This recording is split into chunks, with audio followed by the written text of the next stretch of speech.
Mwisho kabisa, napenda kuchukua nafasi hii, ndugu waandishi wa habari na wananchi mbalimbali, kusema ya kwamba tuendelee kuunga mkono jitihada za viongozi wetu.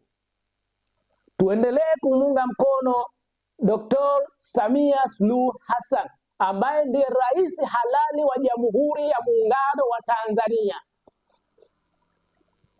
lakini pia ndiye mwenyekiti wa Chama cha Mapinduzi Taifa.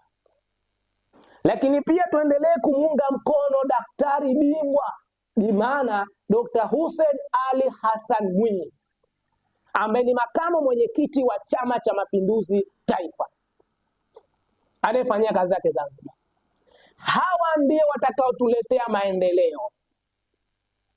Hakuna mtu anaweza kukubalika kwa asilimia zote kwa interest za mtu tu moja moja. Tusikubali hawa ambao hawataki kuwakubali viongozi wetu wakatutia vijiti vya masikio. Tutaipoteza amani ya nchi yetu, tutaipoteza nchi yetu.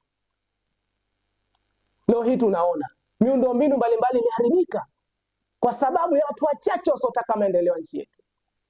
Hivyo tuendelee kuunga mkono jitihada za viongozi wetu wa kitaifa pamoja na jitihada mbalimbali za wasaidizi wao, mawaziri wote wa Jamhuri ya Muungano wa Tanzania, mawaziri wa Zanzibar, wabunge wa Jamhuri ya Muungano wa Tanzania, wawakilishi wa Zanzibar. Tuendelee kuunga mkono ili kusudi wahakikishe kwa kwamba kile walichotuahidi kwa miaka hii mitano kinakwenda kutekelezwa, kwa sababu hawa ndugu zetu wanazungumza tu ya mambo ili kusudi sisi labda ya mambo yasifanyike, lakini tunaambia sisi wananchi wa mkoa wa Kusini Unguja na Tanzania kwa ujumla tutaendelea kuwaunga mkono ili tuhakikishe tunapokea neema za maendeleo ndani ya nchi yetu ya Tanzania, ndani ya Zanzibar na mkoa wetu wa Kusini Unguja.